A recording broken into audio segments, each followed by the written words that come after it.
Welcome to learning about high blood pressure, because your health is worth working for. Tonight we are discussing erratic high blood pressure and recommended blood pressure levels, and of course answering your questions. So let me introduce Dr. Christina Miller. She is double board certified in emergency and integrative medicine. She is laser focused on nutritional science and health promotion, and she totally supports a lifestyle medicine. And she is currently at Plant-Based Telehealth and is certified in 23 states. You can connect with Dr. Miller at plantbasedtelehealth.com. Thank you, Jeanne, for that nice introduction. And I get the honor of introducing Jeanne. Jeanne is co-founder with Dr. Deborah Shapiro of the Pregnancy Advantage. So if you or anyone you know is even thinking about getting pregnant, recently pregnant, is pregnant, you definitely want to check this out. There's some must-see information there for pregnant people.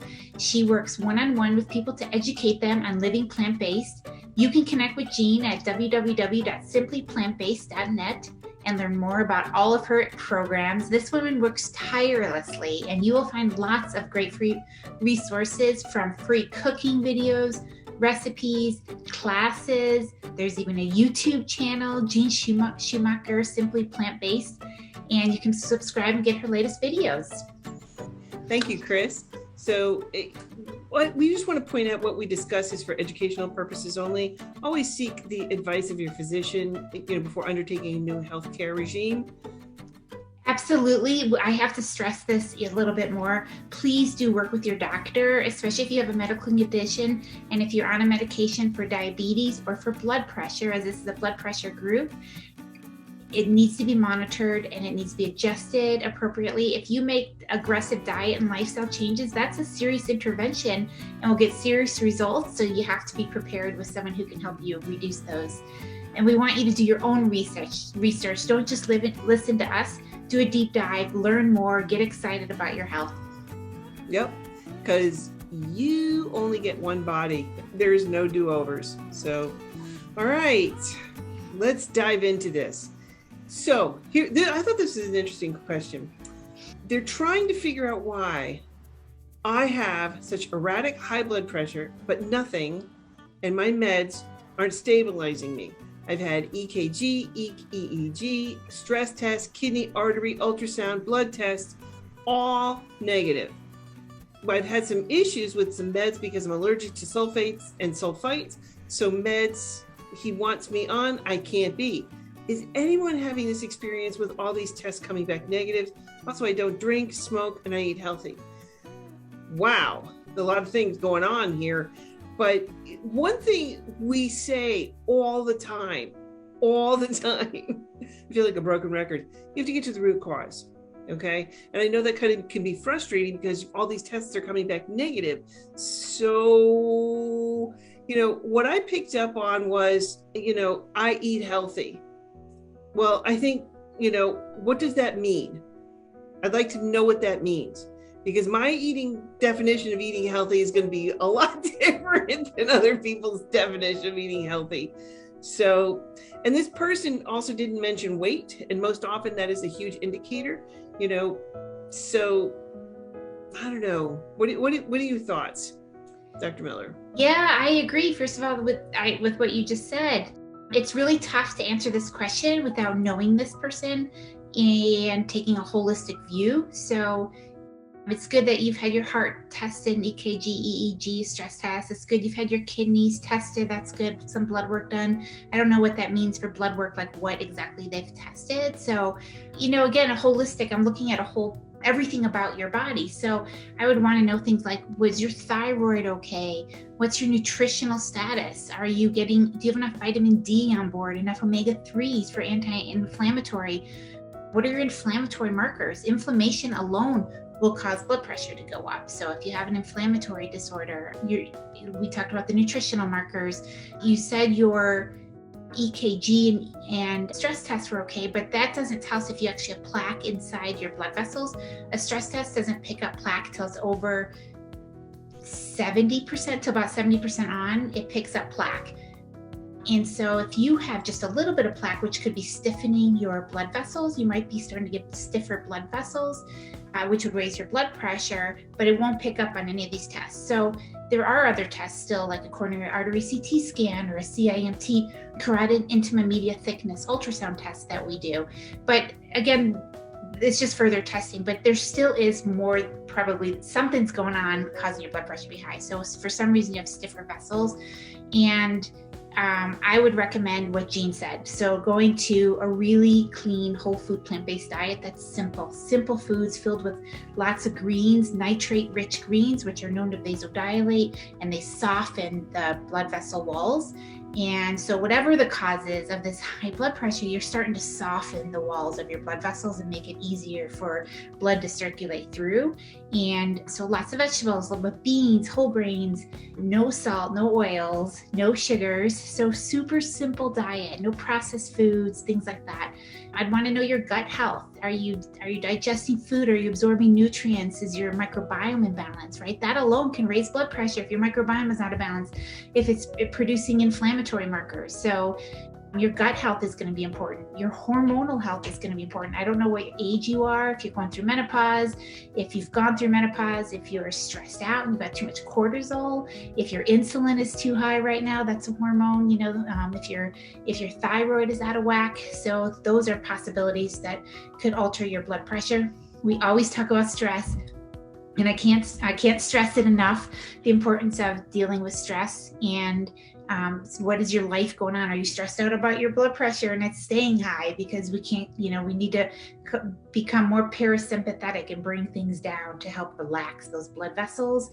And sleep, again, if you're not sleeping well, sleep apnea, restless legs, or just poor sleep, waking up at night and not getting quality sleep is going to raise blood pressure. So there's a lot of things here. And in the meantime, while you're working with your doctor or someone who can help you try to figure out what's going on, hopefully you're making the diet and lifestyle changes, working on these things on your own, and you'll start to hopefully see some results. Because that's low-hanging fruit. I mean, no question. I mean, diet and lifestyle is easy to do. I mean, there's a lot to learn, right. Which is one of the reasons why, and if somebody's looking for someone who can help them get to the root cause, I totally recommend Dr. Miller. Honestly, she can help you to figure out what the problem is. And that's one of the causes. I mean, or one of the pieces is that most doctors don't know how to get to the root cause, on so many levels, because, it's the food. And in some cases, it could be environmental toxins that you're dealing with as well. So, getting to that, finding out, anything that you put on your body in 26 seconds is in your bloodstream. Anything. Shampoo, deodorant, toothpaste, and a lot of these things are endocrine disruptors, and that could cause other problems within the body itself. So, again, we can't stress this enough. Going plant-based, yeah, what do you mean? I have to give up my meat? Well, I wouldn't. Instead of saying I have to give up, I focus on, let's crowd out, and let's start putting in a lot more plant-based foods, and you're going to start to feel better. And once you start to feel better, you're going to be like, okay, I can, let me try another week, and it doesn't have to be forever, but try it for a week or two and see how you do. And I've seen people in as little as 10 days. Now, that's not to say everybody's going to make those, massive changes, but once you can do that, I've seen people change, Oh, for sure. It can happen fast. Yeah. And it can also be slower, but you'll start to feel better, usually right away. I know, right? So many people I've known, as soon as within a couple of days, they immediately, especially the inflammation. And as you mentioned, inflammation is going to be a huge part or piece of this problem. So, all right, let's move on to our next question. So, does anyone else feel worse taking blood pressure medications? I'm on 10 milligrams of amlodipine, okay, and 7.5 milligrams of ramipril for the last 6 to 7 weeks. I'm constantly tired, dizzy, feeling sick, anxious, mega palpitations, and out of breath, and my blood pressure hasn't come down at all. Still sitting around 160 over 105, waiting to see the cardiologist. Even a 10-minute walk leaves me breathless, headache, pins and needles in hands and toes, spoken to 2 GPs who say to stay on the medications. So, wow. First of all medications are going to have side effects. They're going to have side effects without question. Our bodies really were not designed to be on medications, especially long periods of time. But your body, listen to what your body's saying. I mean, obviously you need something that's going to help you to get your blood pressure down. But as we've said, low hanging fruit is going on a plant-based diet. So Chris, what do you got to say? Yeah, I agree with you again, Jeanne, and the low-hanging fruit part, and we're going to get back to that. But I would say, first of all, that there's a lot going on with this person, all these symptoms, and we have no idea what they're due to. So we can't give any medical advice or intervene. You have to be definitely working with your doctors who know you and your specific things about you. So that's the first thing. These symptoms could be symptoms of your side effects from your medications, but they could also be something underlying going on. Like if you're having palpitations and feeling out of breath when you walk 10 steps, I don't know that that's due to the medication or not. That may be something else going on. So definitely. I'm wondering if that was an effect from the medications. It sounded like, that was something that happened after she started taking the medications, but we don't know. I'm not sure, and I don't know that I would say that for sure. So if you noticed it only after you took the medications, and that's something that you can work with your doctor and switch the medication. Remember, high blood pressure kills people. So it's not like you want to just not take anything. So if your blood pressure is that high, you don't want to let that go either. So you need to be working with your doctor. And if those medications aren't working, there's other agents that you can try. So that's the first thing. But there's so many reasons why you could be short of breath. And that the blood pressure's still high, even on those medications. And you have these symptoms that it sounds like something else is, something very well is going on, that you even need the blood pressure medicine at all. So that's where I can't give it advice not knowing you. You have to be working with your doctor. But I would say that it's not uncommon for blood pressure medicine not to work for people where they're on 2, 3, 4 agents and their blood pressure is still crazy high. That's not uncommon because your blood vessels are stiff, and you put a medicine on, which maybe helps with the kidneys, to dilate the kidneys a little more. Maybe it helps to pee out some fluid a little bit, but you still have stiff blood vessels. And so oftentimes the medications don't work, and it's common that people are on a bunch of medications for that. And so now it's time for you to do your part, which is work on your diet and your lifestyle. So you need to take a medicine because your blood pressure is pretty high for right now, at least, and you need to be changing your diet. So when you eat unprocessed, lightly cooked or raw plants and whole grains and vegetables and fresh fruit and legumes, beans, when you eat those types of foods, real simple recipes, throw them together, it begins to soften those blood vessels. And now you start to see when people go plant-based, suddenly the meds are working. And now we start to get a response, and finally the blood pressure starts coming down so dramatically oftentimes that we have to start taking off the medications from not working at all to now you got nice, soft, pliable blood vessels again, and the medications work perfectly. So this is where I hope that you're working with some sort of lifestyle medicine type person, or your physician, your GP is encouraging you to eat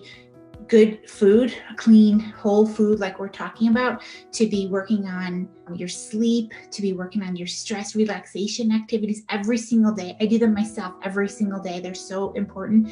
And with this type of aggressive lifestyle plan, your medication should start to work, and hopefully you won't need them, and now you can stop them. Or in the meantime, you could be trying to switch to a different agent though, if it's really the medication. But for me, if you were my patient, I would definitely make sure you have a good workup though, because it sounds like something else could be going on too. And I would be nervous to just ignore all those, but it sounds like you're going to see a cardiologist soon. So that's perfect. So. And we say, get to the root cause, but most of the time it's because of of your diet. And most of us don't realize this. There's a lot of research that has come out since that has helped us to understand the power of plant-based living. And without question, I mean, we are not here to try and sell you supplements or, pills. No, we want you to eat healthy food. We're here to sell you broccoli tonight. Right. Because when you start to, and it's amazing. I know. And for those of you who don't know, Dr. Miller has healed herself. Physician, heal thyself. She did. She healed herself from lupus. Okay. And that is just so, to me, so profound. And when you do put the right fuel into your body can heal. And that's one of the things we talk about a lot is, these symptoms, these things that you're feeling are things that are, you just didn't wake up with this. I mean, you've been building this over, your lifetime of disease and or I shouldn't say good health. You've been building this up, not good health, but, causing problems down the road. I'm not being very eloquent tonight. Hopefully you guys get the idea. But you just don't wake up with this high blood pressure. It took time, right? It took a lifetime to build these, and it does sometimes take a little bit of time to soften it too and reverse it. So we see that as well. So, yeah. But anytime I have to write a prescription for someone for a medication, which you do need sometimes, I also need to be writing a prescription for diet and lifestyle. You got to do both. So if someone is giving you medication, please make sure you are working on your diet, working on someone to use it. It's another medication is your diet. It's strong, it's powerful. And so it helps those medications work so well sometimes that people don't even need them anymore, or they need much, much lower doses. So that's what we're going for. But at least we want it to work. So at least your blood pressure starts to come down. Right. Okay. Next question. If your doctor gives you the maximum dosage on as many blood pressure medications as you can have at one time, which I think is either like 3 or 4, and it fails to achieve the desired results, what other options would the doctor have if physical health reasons for stubborn high blood pressure are ruled out? It's like, oh my gosh, this is what we've been talking about all night. It's all night. And just an FYI, coming down the road, and I'm hoping to do this over the summer because I'm still teaching right now and I'll be out in June, but I'm working on the Plant-Based Academy, because there's so much information to learn, because everything that you've known about has been, you got to learn new, because like everything that I grew up learning, the way my mother taught me how to eat, it's wrong, except for the fruits and vegetables. You got that right, Mom. Okay. Grandma was right about that too. Eat your fruits and veggies. But there's a lot to learn in going plant-based and getting to the root cause of what is your problems. But a lot of it is food. And then a lot of it is what I call a trifecta. You need to change what goes in, so food and drink. You need to change what goes on, so that's personal care products. And then you got to exercise. Those are the foundations. You got to have those 3 pieces right there, because our bodies were made to move. And if you're not moving, that's going to cause its own problems, its own set of problems right there.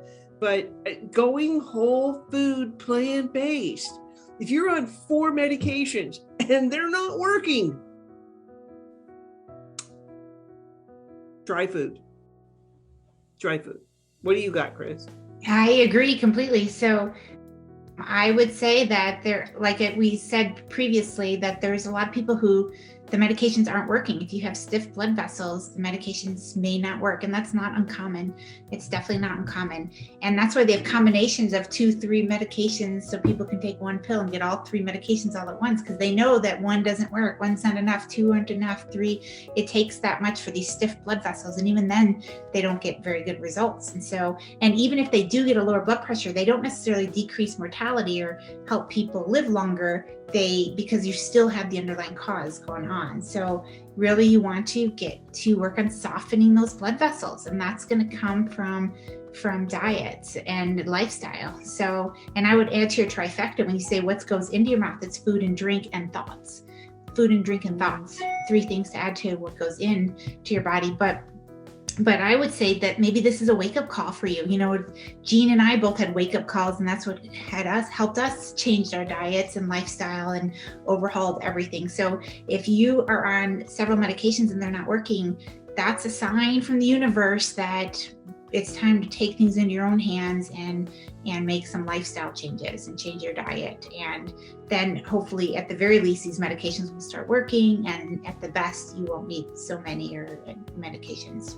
Well, on one hand, I'm kind of glad this person asked, what else can I do? I mean, if these medications aren't working, what else can I do? So I'm glad that they're starting to think about this, apart from just medications. But the high blood pressure is just a symptom of something. It's a symptom of something that's going on in your body, and you've got to get to the root cause of what is causing that problem, what is causing the issue. And when you finally do get to that root cause, and it could be weight, the person never mentioned if they're overweight or not. That typically is a huge factor in high blood pressure. And, so losing weight and getting on a plant-based diet, most likely, for me, I've lost over 100 pounds and kept it off without dieting. I need people to understand this, without dieting, because I like to eat. Because like I've been on every diet known to mankind, okay, I didn't do the tapeworm diet. Okay, fine. Where they literally put a tapeworm in you, like literally they gave you the larvae and you swallowed it. And, I remember that that was like a long time ago. I don't think they'd offer that today. Wow. I never did it. So I never got I've heard of the tapeworm diet, but I didn't actually know of anyone swallowing the larvae. I don't either, but I remember it being advertised. I do. I'm not going to date myself, but it was a long time ago. I've never been there. But like Weight Watchers, I wanted to blow my brains out with those points. It's so hard and frustrating. You're just figuring out ways to cheat, and so it's true. It's true. If I bank my points and I keep them all this week, then I can have that piece of cake or whatever you're trying to, whatever. But it's when you go plant-based, it's like I can go downstairs and I can eat anything that's in my refrigerator. There is nothing that is, to me, that is freedom. That is freedom. Mm-hmm. So, and it's just making sure that your house, your home is your wellness center. Because especially because we're in lockdown on so much, not lockdown, but we tend to stay home a lot more now. Yeah, I'm home. Yeah. This is where I spend my time. Yeah. No, for sure. So making sure that every bite that goes in is either gonna help you or hurt you. There's not a lot of gray area in between. So is this food that I'm eating helping to promote my health, or is it hurting my health? So, and it's not to say people are like, so when you go plant-based, what do you eat? Like grass clippings, tree bark? What are we talking here? I love tree bark. When you cook it up right, yeah. I know. Check out Jeanne's cooking. She does her batch cooking on Sundays, and she posts it all over social media. So you have to see the types of things she's cooking, and you'll see that she's not eating tree bark. No, because I am such a foodie. And I honestly, and we spent the day. Today, my husband and I spent the morning. We spent a good chunk of time in the kitchen. And let's see what's on deck for this week. We made Simply Chickpea Delight, which is delicious, especially if you put it over a grain. It just adds more satiety to it. Tomato white bean soup. Oh, that is, what else did we make? Oh, I made a new recipe. This was a veggie stew that I made. We tested it and my husband approved. And so that's going to be added to the repertoire. Nice. So that's another one that we added this week. I made some hummus, and then I make every day. My weeks, during the week, I start with a smoothie. Then I have usually sometime in the afternoon, like some soup or something like a main dish. And then I have my salad. My salad's like, when I say a salad, I'm talking like the plate is bigger than my head. It's pile high and deep and it's not just lettuce. We're talking, tons of stuff that's on there. We're talking huge phytonutrient food. Oh my God, the variety of food is ridiculous. Because people think that like salads, that's all you eat, right? And that's because typically, like if you go out to a restaurant, they can't handle it. Although it is getting better, I have to say, it is getting better. There's more and more options to eat out. Yeah, we'll have to do a session about eating out on a plant-based diet. Give some people. It's gotten better, but still, for me, and this is part of this. I think this whole piece is learning about you, because every person's body is a little bit different. Like my girlfriend can handle salt. I can't at all. I can't have it in any, if I go out to eat, then my blood pressure will go up like that. And I mean high, like ridiculously high. I remember I went into one of those semi-fast food places and I got a cup of bean soup and a salad. I brought my own dressing and a cup of bean soup, 1 cup, 8 ounces. I need you to understand, 8 ounces. I had the worst blood pressure, and I get blood pressure headaches. I'm one of the rare few people, because most people don't realize their blood pressure is high. That's why they call it the silent killer. I know when my blood pressure is high. I get blood pressure headaches. And I didn't even make it out to the parking lot after eating that 1 cup of black bean soup, 8 ounces of that soup. And my blood pressure, I thought my head was going to split open. I literally thought it was going to split open. But so now that I know that about myself, then I don't eat anything with salt in it. So I'm very, very careful about restricting salt in my diet. And I get enough salt from my diet, which is how it's supposed to be in nature. There's plenty in the food that you eat naturally. So, and that's part of the problem is this sodium potassium imbalance that we have, right? So, within the food itself, there's a tremendous amount of sodium that's in a lot of processed foods. So canned foods, anything processed in cans or jars, containers is going to have phenomenal amount of salt. So that's a low hanging fruit. Again, just limiting the amount of salt. But, my girlfriend can handle salt. I can't. I can handle caffeine. She cannot. She cannot get a whiff of caffeine. She'll be up for days. And so it's just learning about, I call it peeling back layers of an onion. You learn about yourself, you learn about your body, and make these changes. And you start to listen to it. If it's not making you feel good after you've eaten something, you need to stop eating that. It's pretty straightforward. Do you have any other sage words of advice there, Dr. Miller? No, I agree. We have to always be thinking, each person has to think of their own bodies. And I see these illnesses as wake-up calls to all of us that maybe there's some things we can do better to take care of our bodies. Right. We're only given this one body and we have it for 80, 90, 100 years, however many years we're lucky to be on this planet Earth. And so we need to take good care of it, give it the best food. And anytime we have these symptoms, listen to those symptoms and let's use that as incentive and motivation to make some changes. So that's what we're here to help you, because we too have gone through it and had to learn how to eat differently and live differently. And I'm still working on the lifestyle stuff every day myself. So getting better at it all the time, but I keep working at it. So it's true. Yeah, that's why we're here to share what we've learned with you guys. And as a physician, I've never seen a more powerful medicine than using diet. That's all I can say. And so no matter what people have, as we treat it, that food is an important part of the treatment plan, always. And I think that's one of the things that's sad is that most doctors don't get any kind of nutritional training at all, at all. And I think we kind of tend to what? Compartmentalize. Oh my gosh. We tend to compartmentalize our body. I have to go see the cardiologist because of, this, or I have to go see the podiatrist about this. We have one. It's one.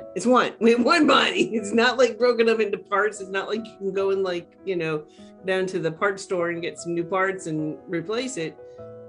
No, we have one body. And I think that's one of the things we've lost, on so many levels, is we don't tend to look at the body as a whole anymore. We tend to look at it, as parts, I've got to go see the urologist or, the nephrologist or whatever, Yeah. But if we start to look at it and think about it, the food makes a huge difference. Oh my gosh. Yeah. In running the body. No, it's necessary. It's the gas. I mean, we got to put the best fuel in. Right. We got to put the right fuel in. Because I always use this, and we'll end this on this. Because when I win Lotto, my first purchase is going to be a 1969 metallic blue convertible Corvette. And it's going to say "Eat Plants" for the license plate. And you'll see me going, what was that blue streak? Oh, that was Jeanne. Nice. I can't wait to ride in it with you, Jeanne. Right? And kerosene's a fantastic fuel. It runs jets. But if you put that kerosene into that car, you're going to kill that car. I will cry. Because that engine, you're going to destroy the engine. But our body still tries to get whatever nutrients that we can out of it, of whatever garbage we're putting into our body. And it tries to get whatever it can, but that's what's happening, is your body's expressing its displeasure of you putting in garbage. And it's giving us warning signs, and those are our symptoms that we see. Yep. Well, thank you so much. It's always a pleasure hanging out with you, Chris. Yeah, thank you. You too, Jeanne. I appreciate it. If you have any questions, you can always tag us in the group, and we'll see if we can work your questions in. And we're always looking forward to, getting your questions and helping to answer, because we're here. We don't get paid. We're just doing this out. We kind of like our service, give back. To help others to understand that there is other ways than just besides medication. Because if you scroll down and look in the group, almost everybody's asking about medications. Almost everybody. And that's sad. So let's see if we can get you off your medications, because I know I have. I know Chris has. It's amazing. And when you how wonderful you feel when you finally start to get your health back. Oh my gosh, there's nothing better.